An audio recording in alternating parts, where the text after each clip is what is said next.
Well, if you've not heard last Monday, you're going to need to go listen to last Monday because this is part two. And who told you how to make ethical and moral decisions? This is something which I do with law enforcement officers at the federal, state, and local level. But I also do it and have many times with teenagers, with Bible study groups, and the like. And we set it up last week. This week, we're going to go a little bit further and talk about the questions that you need to ask yourself when you're considering making a decision. And some of these will skew a little bit for the younger crowd, but they all work throughout your life. One of the first things to do whenever you are thinking about doing something is to ask the question, who is influencing me? Who or what is influencing me to make this decision? It might be a very simple thing. It might be a commercial on television that says you don't have time to eat real food. You can get it in a pill form. And you go, okay, well, who's influencing you? Well, it's that company, and they say this guy's a doctor. We don't know a doctor in what, but he's a doctor of some sort. Might be English literature, but they're going to, they want me to take this, and it's just as good because I don't have the time to eat all. Well, okay. Let's do a little research and figure out whether spending that much money on those pills makes sense when you could spend that money or less on real food, and might do you better. It might, but who's influencing you to give your money over, and who's telling you that you can't eat well? These are questions you need to ask. Because when people try to sell you things, they're selling you things, even if they're wonderful things. They're selling you things because it's a business and they're making money. You may not need that particular thing. Right now, when this is being recorded, they're showing commercials of people clapping while they're driving because they don't need to hold the wheel anymore. I don't want that feature. I don't need that feature, and that feature will not sell me on the car. But it's being put out. This is a safety feature. It's a little hard for me to buy right now, either monetarily or mentally, but hey, if you need to break into incoherent, spasmodic clapping, then maybe this is the car for you. But at least think about who's influencing you. Speaking of cars, I've always loved cars. Always loved them. And I can remember being in high school where the guys that were really cool car guys, they'd spend the weekends with wrenches out there working on cars, because you could back then, didn't need computers. If you had a couple spanners or wrenches and a hammer, you probably could do most of the stuff. And they were, had grease under their fingernails, and they were cooler than the other kids, and they smoked earlier than the other kids, and they goofed off in school because they were car guys. They were the cool guys. I loved cars, but I didn't know much about them, and I really wanted to be one of the cool car guys, but I started noticing early, because I'm one of these guys that asks myself questions, if I follow them, where are they going? And is that really where I want to go? And it dawned on me that you could see grown-up versions of these fellas that weren't making much money. And that they didn't study hard, that they skipped some school and classes, and they made fun of people who actually did the work, and it meant they never had the money for a cool car. Now, maybe they just love working on cars. Nothing wrong with that, buddy. I need those people in the world. But if they got into this because they loved cars and they wanted to have cool cars, they're not going to get the money to do that. So if you want to be a cool car guy, you might need to get your degree in history, engineering, computer science, something like that, instead of just sitting around smoking and talking about your Pinto over here. It's important to see who is influencing you, and do you want to go there. For example, somebody will see a music star, or they'll see a movie star and go, ooh, I really want that life. Do you though? Do you really? Think about what they go through. Think about what kind of life they end up having. And while all the glitter and gloss is great for those who make it, there's also the broken relationships, the debt, the anger, somebody getting punched at the Oscars. Is that really where you want to end up? So don't start it if that's not where you want to end up. Are these people who you want to be in the long term? Then you can also ask yourself this. We're not alone in the universe, and some of the things out there don't like us, so who in the spiritual realm is influencing me here? Now that's more perfidious. It's more hidden. It's more dark.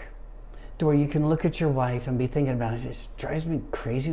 Why won't she do that kind of thing? And I don't know. And then what happens is you find yourself being influenced away from affection, love, and service toward the wife. And now here's something that you could put it on. The forces out there will, show you another person, or perhaps a sports thing, or perhaps anything else. But it's to get you, who's influencing me? Whose voice is doing all this? The Bible refers to the devil as a whisperer, and I think that's one of his greatest tools.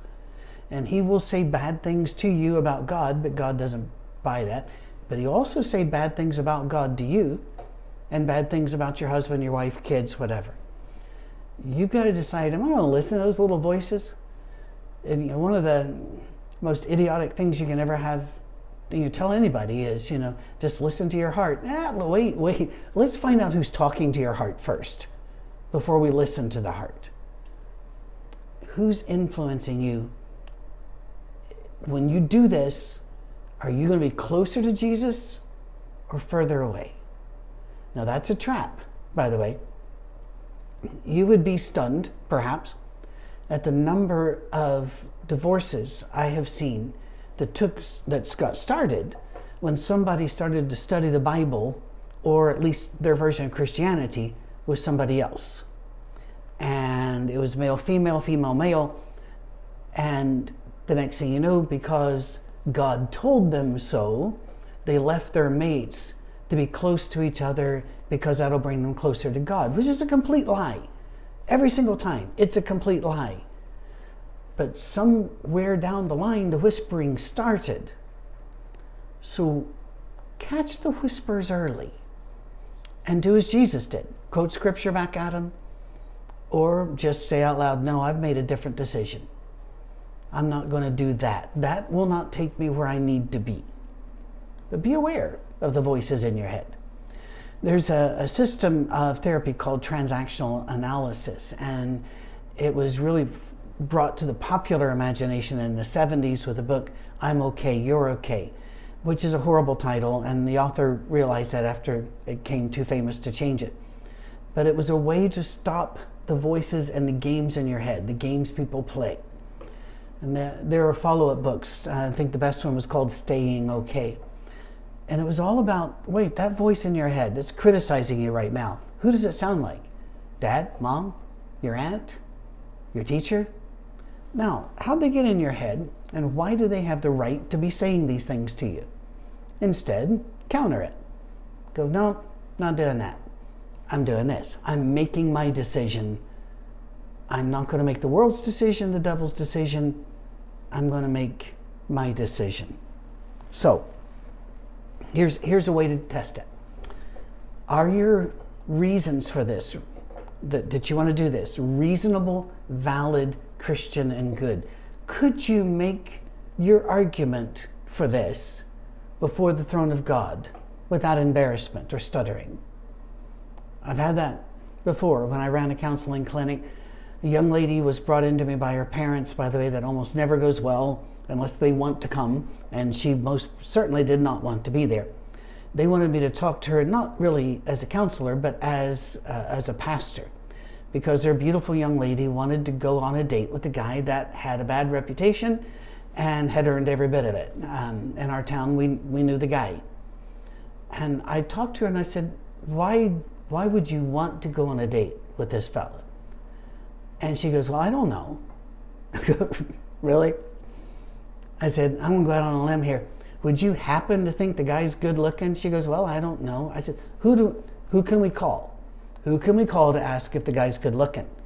And after a while she said, yeah, I guess he is. I said, oh, great, good. And then I said, but again, why this fella? Are you afraid that if you don't date this guy, there won't be another one coming around? What is it? And she would, and all the faces. And eventually she decided to play a Christian card, which is a bad move for her to make, because I know those cards. She said, well, how is he ever going to be brought closer to God if people like me won't hang around him? And I said, so is this a date or is it an evangelistic maneuver? Because that would be fascinating. I don't know how you do that. You see a movie, you go to Wendy's, why don't we walk to the church building, you trip them in the baptistry. How does this work? How do you bring this person to Jesus by going on a date with them? We worked for an hour before she finally began to open up about why she wanted to go on a date with him. And I'm not going to tell you about it. I'm not going to tell you her real reasons, because I understood those. And we talked and we worked and I think things turned out okay. But the point is, she couldn't have argued that before the throne of God. Another example. I had the weirdest counseling and people. I only ran the clinic for 8 years, but I have a few stories that are just mind-boggling. And this is one of the weirdest things I'd ever faced. Young couple came in, mid-30s, whatever, and they sat down on the couch, and I said, what brings you in today? We argue about things all the time, don't we? Yeah, we argue about them all the time. Really? What do you argue about? Oh, everything? Yeah, everything. Now this went on. I would say about what? Finances? Oh, sure. Yes, sure it is. They agreed about everything, and I could not get a handle on something to start with. Because if you walk into the office and you say everything is awful, one has to find one awful thing that we can start on. And I couldn't find an area of disagreement because they were agreeing about everything. And I even said, all right, you're agreeing about everything so far, so let me just ask you, when you leave today, are you going to fight about something? Oh yeah, I'm sure we will. Of course we will. We always do.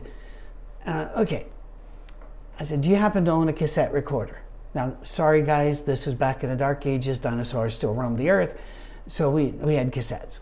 And yes, we do. Well, I'm sure we do. Just like an agreement. I said, all right, here's the deal. I want you to come back next week, same time.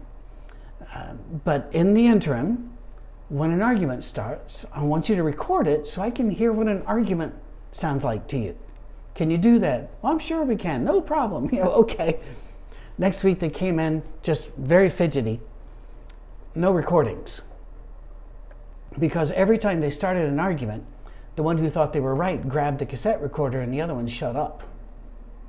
I went, okay, there you go. If you can't argue that via recording in front of me, how are you arguing this before the Jesus that's ever present in your home? Can you go before the throne of God and argue this point? Because if you can't comfortably do that, maybe this isn't a point worth arguing about. Maybe you need to pull back and check your motivations. Check what it is you're really going for. Check your decisions. Check your ethics. See what your priorities are.